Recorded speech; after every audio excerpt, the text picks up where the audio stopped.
Welcome to ChiselMe, the podcast where we break the rough edges, sharpen the soul, and build the man within. I am your host, Miguel Foster. Every episode is a lesson, a story, or a letter designed to carve you into the man you were meant to be. This is where transformation begins, one intentional cut at a time. This is the first official episode. The first one was a pilot with my brother where we were discussing the tragic death of our father 17 years ago and how it affected us. That was a truly raw, candid conversation, and it was recorded for listeners' benefit. And we have been having more conversations off the record and will continue to do so. But it was really nice that we were able to spend time and process all of that together.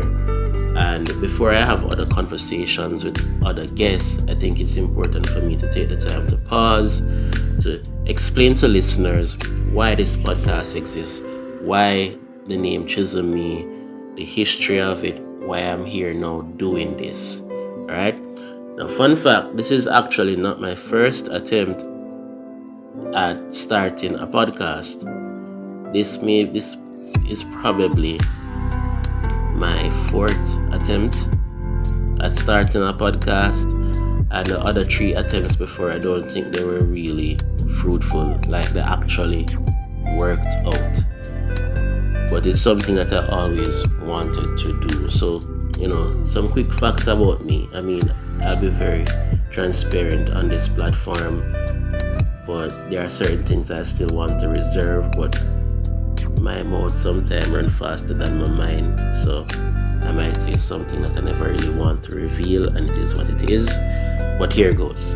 Now, I grew up as a very quiet child, I think, especially after my father died. I think I was a very quiet, withdrawn kid in a shell, and I thought that was who I was naturally, that's who I was born to be. But when I started university in the late 2010s, I realized that I had a voice within me that, that wanted to just speak boldly and speak candidly about different topics.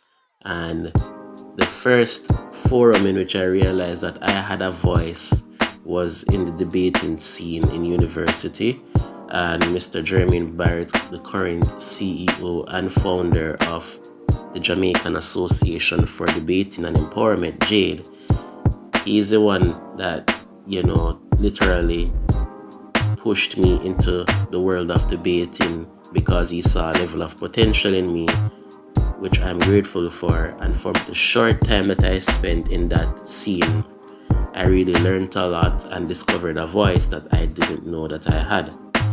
Around the same time, I was doing some short videos on Instagram and Facebook called Lessons with Essence, where we mend our sinful condition through a minute of admonition. This was like 2018 thereabout, and it was really nice. I enjoyed doing it, and I only did it for a month. Persons would think that I did it much longer. It really was just a month, except for that month, every day I was releasing like one video per day. And this was before short form content on Instagram became popular. This was before the days of TikTok, and most persons who did short form content just did it for like comedy and all of that. I was one of the first persons in my area, at least, that was doing short form content in a productive way.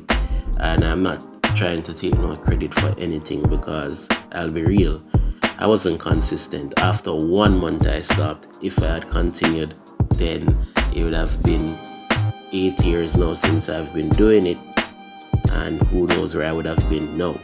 I didn't see the potential in content creation.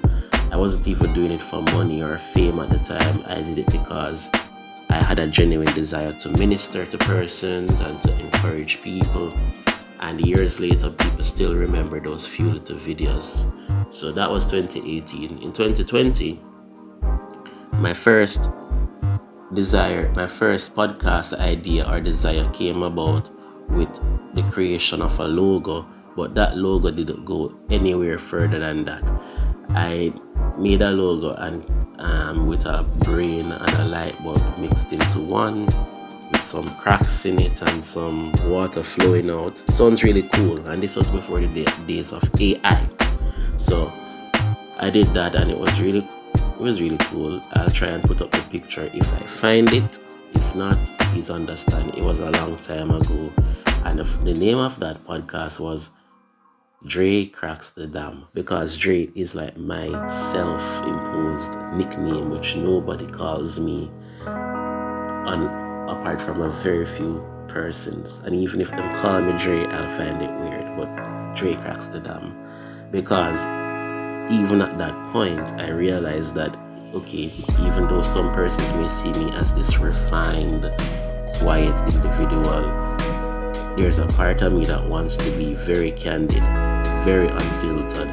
And unfiltered doesn't mean no speaking in a rash and undignified or uncultured way, but speaking about topics that would be deemed as politically incorrect, or speak things or say things that may ruffle feathers or even change perceptions of you public potentially.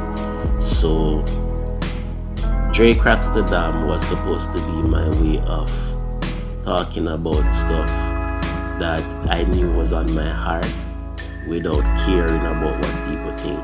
But the problem was that I actually care a lot about what people think. I actually am a huge overthinker. I'm actually this guy that, for the better part of my life, I have cared a lot about how people see me and what people think. And while I'd like to think that I'm recovering from it now, I spent a lot of time worrying about how people would see me and what people would say about me. So I was very insecure where that was concerned, and sadly, I would adopt the perceptions of other people and link it to myself instead of being strong in who I am and what God says about me. So at that time, I had the desire to do a podcast, but honestly, I was not ready to do a podcast, and so I didn't push in doing it because I knew that I had a lot to learn. And a lot to learn I did, because just about that time the pandemic happened, which at first I thought was just 2 weeks from school, which turned into 2 years, 2.5 years of segregation and social distancing. Now during that time, conveniently and coincidentally as well, was the time where I decided I was going to take a leave of absence from school without permission. So I stopped attending university, and those 2.5 years could be really in a book or a movie in the future, because I went through a lot then. And I'm not gonna say I went through a lot in the bad sense, like I was dying or I was regressing. I experienced the most amount of growth within those 2.5 years, where I learned a lot spiritually and practically, intellectually. I wouldn't really say socially, because of course I wasn't really around people that much at the time, but I learned a lot about who I was and my path in life and my purpose those 2.5 years out of school. And during that time, when it comes on to content, I attempted to do more videos. I think I did like 20 plus more lessons with Essence episodes on another channel called Essence of Life Ministry. It's on YouTube. And along with that, I was reading a lot of audiobooks on different spiritual topics. So that was the type of content I was doing. And again, I wasn't doing it being driven to make money. I just wanted an outlet which expressed what I deeply believed at the time. And that's not to say I'm not a Christian anymore, or I'm not, God-fearing, but at the time I was deeply involved in more spiritual matters, to put it lightly. And my videos at the time really deeply reflected that. So that was it. Lessons with Essence, I guess, season 2 was, in say 2021. So I was doing some videos during that time. And I considered doing the Lessons with Essence podcast around 2022, but again, I didn't start it up. And also, I think I did like a mock episode similar to what I'm doing now, and I listened to it and I'm like, my sentiments at the time, I thought they would have been too radical. And because I thought they would be too radical, I was like, you know what, I'm not going to share these stuff, because maybe people going to look at me away if I talk certain things on my mind at the time. So I refrained from doing that. And truth be told, I was still in a season of growing and learning about myself, and I don't think I had enough experiences to do the type of podcast I wanted to do. No, I don't believe in just doing a podcast because you love hear the sound of your own voice and you love chat or you love to talk. For non-Jamaicans, I don't believe in just doing a podcast to stroke your ego and for publicity and all of that. Now, of course, being real, being practical, and a person who has real financial obligations and goals and aspirations, it would be nice to make money from this. It would be nice to get subscribers or followers and likes and comments and high traffic. It really would be nice to do that, but there's something deeper that motivates me. And if it weren't so, I would have probably done comedy, or I would have done something more lunatic, because I have that side to me as well, which very few people know, but it's just not me, so I'm not gonna do that. I want to leave something of worth in the world.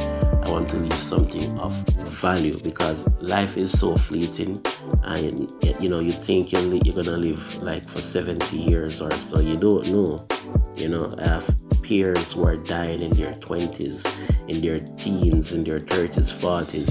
So for me, I am not rushing life, but I want to know that with the time that I have now, I make it count, and I really intentionally add value to the world.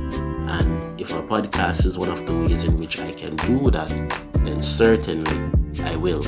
I've already released 2 books on Amazon, which I am not going to take down, because I already published a book in 2022 actually, and I took it down because I was insecure. So to show you that I've had false starts where authorship is concerned and content creation is concerned, I've done it, but I took it back because I felt like I wasn't ready for the attention or the implications of putting myself out there unapologetically.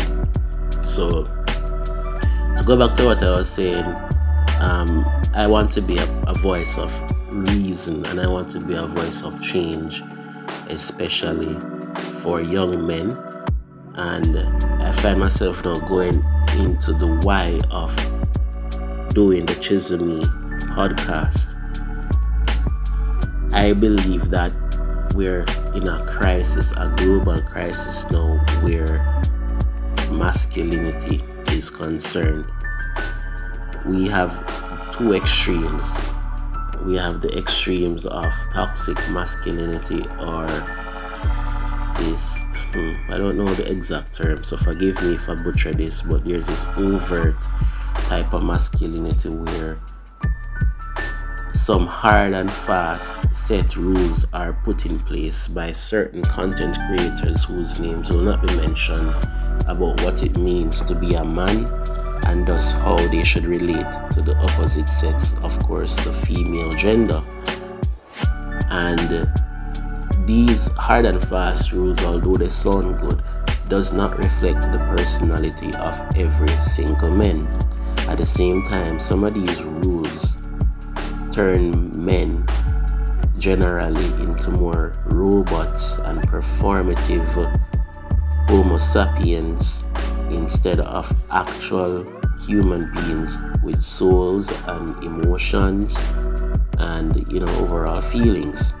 And unfortunately, most men do not have the permission to be candid or to be real with themselves or to be real with others because of fear of being labeled as effeminate or unmasculine or weak or something like that.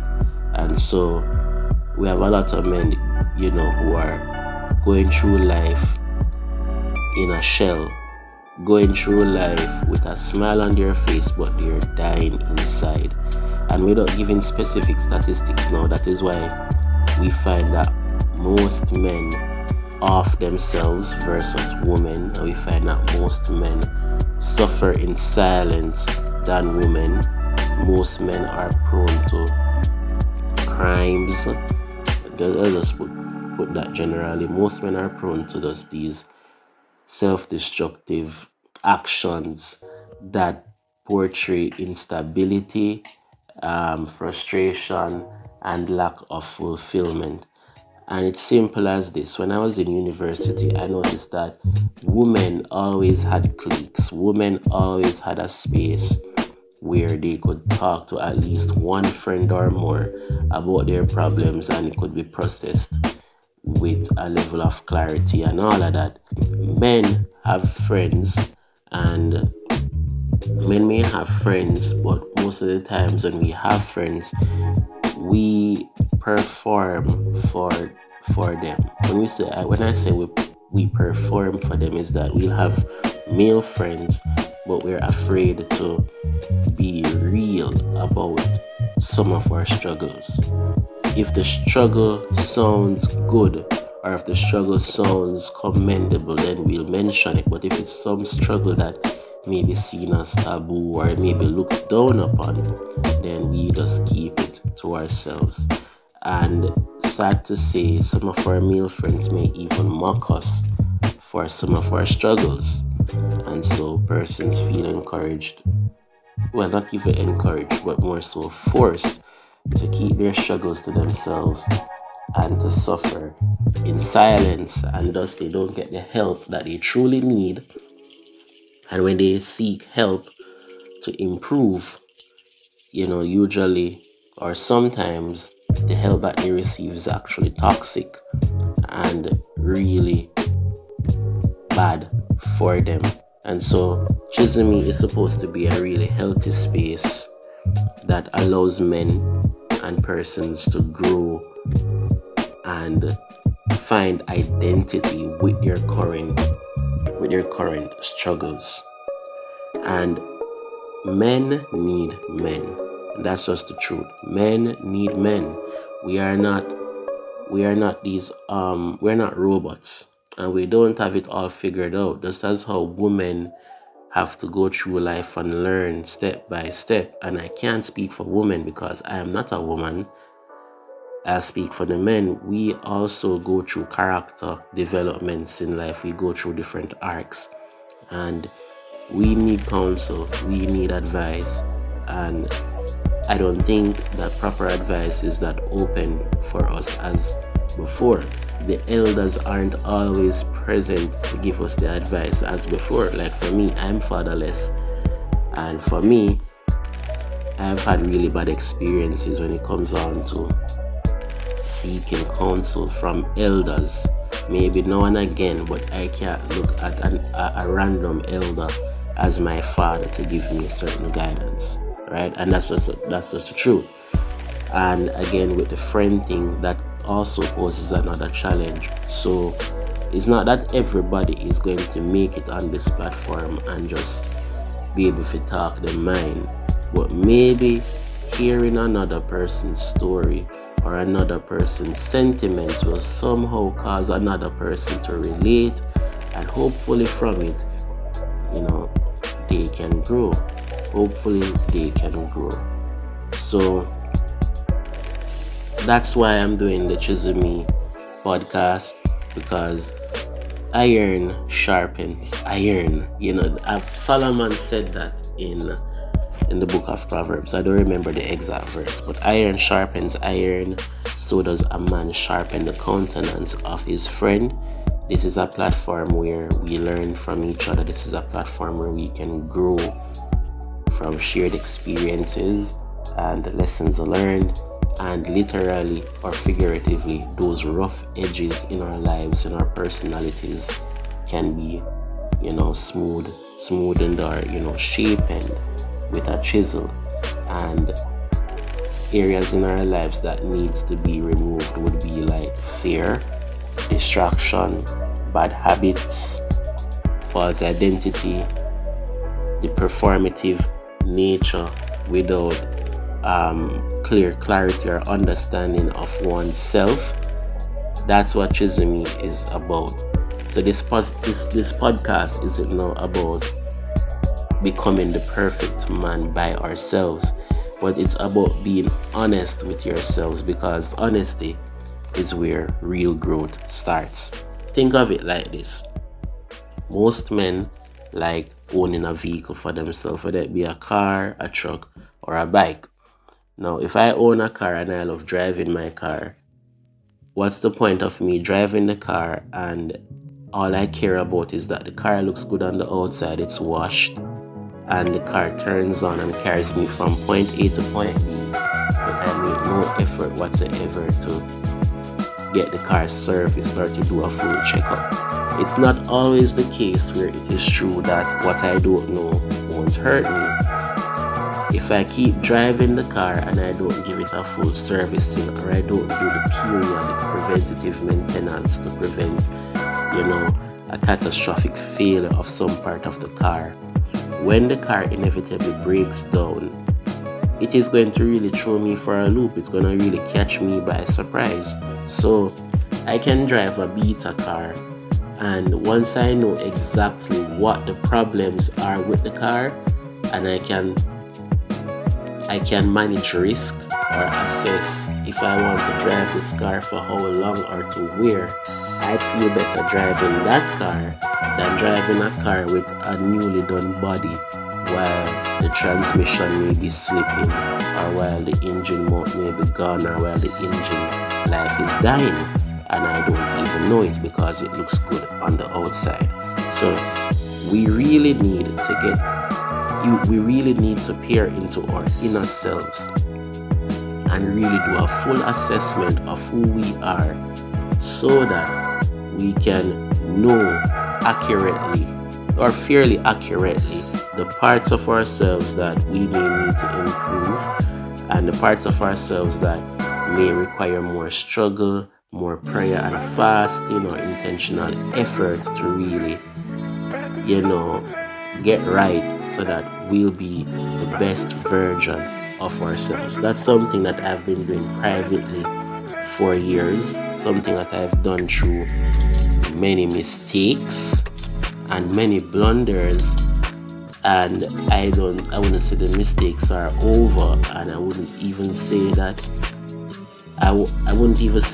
I fully understand myself, but I understand myself to such a level where I've learned to forgive myself for the mistakes. I realized that each season of my life inspired different decisions, and thus I can look at those past versions of myself with grace, and even the future versions with grace, and then move forward with a level of clarity. So now I feel inspired and I feel capable somewhat of hosting a platform where other persons, especially men, can take some time to learn about themselves. And you'll find it that when you have conversations with other like-minded persons, that's when you actively think and consider certain things and actually grow in a much more efficient and quicker way. I'm not sitting now, for each episode as an expert, like somebody who has reached the pinnacle. I sit as an expert and a client as well. More like not an expert. I sit as a facilitator of discussions, and I see myself as being a mutual learner of life. I believe I can learn from other persons as much as they can learn from me, and that's how I believe it should be indeed. So, thank God for that. Let me just go into what ChiselMe does not stand for, what the podcast doesn't stand for. I already mentioned it, in passing while talking, but to be very frank, ChiselMe podcast will not be producing toxic masculinity content. ChiselMe podcast will not be promoting anti-woman content. It will not be promoting fake alpha content, and this is not a performative motivation yelling place. This is a place for conversation. This is a place for critical thinking and deep introspection when it comes on to what is really going on inside of me. Is it that I am lonely? Is it that I am insecure? Is it that I am suffering from some unaddressed trauma? All them different something there. Those are the things that will be discussed. What is my promise to you as the host and founder of the ChiselMe podcast? Listeners, I, Miguel Foster, will not talk at you. I'll be having conversations with you. I will not be talking at you or putting you down. Also, I'm not going to pretend to be perfect because I ain't perfect. I will be very honest about my struggles or shortcomings once appropriate, because I'm not going to call no name or be too specific about certain things, but I'll be honest because I am somebody who is still on that journey of grace and still trying to grow each and every day, and I'm very real about that where that's concerned. And I will not be selling you a version of manhood that requires you to stop being human. So I'm not going to tell you to do these specific things every morning apart from prayer and Bible study, but I'm not going to give you a strict formula for how to be a man, because personalities are different across men, and that doesn't make each man less masculine than the other. But hopefully there will be principles that you pick up that will enrich your life and make you better. So for anyone who wants to do something big like this, or even something that will be like impactful for you, or something monumental, my encouragement to you: don't wait until you're perfect to start. Don't wait until you're perfect to speak truth. You speak or you act from where you are honestly and with clarity, because as you can see, I'm building my life, I'm building my future. I am intentionally trying to build a man I want to be long term, even though I don't have a quarter of the stuff in my life figured out as well. So just start. Like Nike said, just do it. Just do it. With that being said, thank you for listening to this episode of ChiselMe. If this episode sharpened you, please share it with a man or woman who is on his or her journey as well. Remember, becoming is a daily choice. Keep chiseling. Keep becoming. I'm Miguel Foster. Until next time. Bye.